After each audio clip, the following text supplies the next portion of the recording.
ಏಯ್, ಅವನೇನೋ ಇವನಿಗೆ ಬಿಡಕ್ ಬರ್ತಾ ಇದ್ದಾನೆ, ಇವನೇನೋ ಅವನಿಗೆ ಬಿಡಕ್ ಬರ್ತಾ ಇದ್ದಾನ.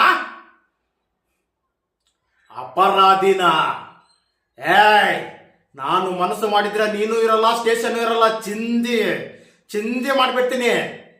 ಏನ್ ಕಿತ್ತಕ್ಕೆ ಪಬ್ಲಿಕ್ ಅಲ್ಲಿ ಗಣ್ಣತ್ತದೆ. ನಾನು ಎಷ್ಟು ಡೀಲ್ ಮಾಡಿದ್ದೀನಿ, ಇವತ್ತಿಗೂ ನಾನು ಏನ್ ಮಾಡ್ತೀನಿ ಅಂತ ನನ್ನ ಎಂತಿಗೂ ಸರಿಯಾಗಿ ಗೊತ್ತಿಲ್ಲ. ಯಾವ ಇನ್ಫ್ಲೂಯೆನ್ಸ್ ಆದ್ರೂ ರೌಡಿಸಮ್ಗೆ, ಕಟ್ಟೆ ಪಂಚಾಯತಿಗೆ ಯೂಸ್ ಆಗೋದು, ಈ ಕಿಡ್ನಾಪಿಂಗ್ ಕೇಸ್ಗೆ ಯೂಸ್ ಆಗಲ್ಲ. ಕನ್ಫರ್ಮ್ ಆಗಿ ಕಾಶಿರೋಡ್ ಮಕ್ಕಳನ್ನ ಕಿಡ್ನಾಪ್ ಮಾಡ್ತಿದೀವಲ್ಲ, ಯಾಕೆ? ಕೋಳಿ ಮೊಟ್ಟೆ ಇಟ್ಮೇಲೆ ಪುಕ್ಕಕ್ಕೆ ಕೈ ಹಾಕ್ಬೇಕು. ಇಡಕ್ ಮುಂಚೆ ಬೆರಳು ಹಾಕಿ ಎಳಿಬಾರ್ದು, ಸತ್ತೋಗುತ್ತೆ ಕೋಳಿ. ನೋಡಿ ಕಲೀರೋ. ಲೇ ಲೇ ಲೇ ಲೇ ಲೇ ಹೊರಕ್ಕೆ ಪರದೇಶಿ ದಡ್ಡನ್ ಮಗನೇ, ಪ್ರಾಣದ ಮೇಲೆ ಚೌಕಾಸಿ ಮಾಡ್ತಾ ಇದ್ಯಾ? ಮಗನ ನೀನು ಹುಟ್ಟಿಸ್ತೋ ಇಲ್ಲ ಮಷಿನ್ ಹುಟ್ಟಿಸ್ತೋ? ನೀನೆ ರಾಜಾಜಿನಗರದ ರಿಜಿಸ್ಟರ್ ಆಫೀಸರ್ ಅಲ್ಲಿ 60 ಲಕ್ಷ ರೂಪಾಯಿ ಸ್ಟಾಂಪ್ ಪೇಪರ್ ವ್ಯಾಲ್ಯೂಯೇಷನ್ ಹಾಕಿ 1 ಕೋಟಿ ರೂಪಾಯಿ ಎತ್ಕೊಂಡು ಹೋಗಿರೋದು ನನಗೆ ಗೊತ್ತು. ಈಗ ಮುಚ್ಚಿಕೊಡೋ 45 ಲಕ್ಷ ರೂಪಾಯಿ ಕಳ್ಸಿಕೊಟ್ರೆ ಸರ್, ಇಲ್ಲಾಂದ್ರೆ ನಿನ್ ಮಗ ಉಳಿಯಲ್ಲ. ಮುಚ್ಕೊಂಡು ಇಡೋ ಫೋನ. ಇದು ಮಾತಾಡೋದು. ನೋಡಿ ಕಲೀರೋ, ಗೊತ್ತಾಗ.